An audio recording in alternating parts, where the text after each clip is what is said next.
بسم الله الرحمن الرحیم. خوشکو برایت ریزار صلابت خود لسرهم کوبن.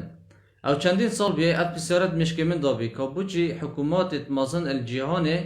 ریک دنا کمپانیت برهم اینانا جگاره و نرگیله و عرقه و ماده زیاندار کو ماده بیوش کرن کو ضرر و زیان توی جهان همیه یت رون و اشکرانه کو بنا اگر شیرپنجه بنا اگر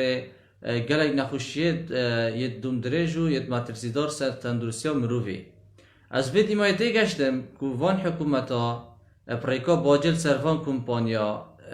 تجارت بخوب کن و بازرگانیه و بجین برهمه که پاره ادگهیت دست وان پریکا وان کمپانیت زبلاح اوید برهم اینانا وان ماده زیان دار. اوه بوی چندین شمدد که اف حکوماتا و اف کمپانیت مازن همه بخود تجارت و بازرگانی بساخلمیا مروفید کن ساخلمیا گلت خود کن حولاتین خود کن بر هند تو حولاتی بریس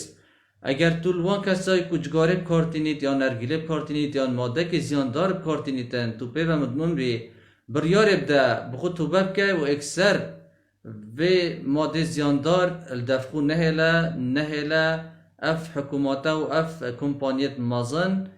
تجارت و بازرگانی بساخلمیات بکن چونکه ساخلمیات گرینگترین تشته از جانات دا اگر تا ساخلمی بدست دا اوه خودی نکتن دی جانلتا نخوش بیتو طال بیت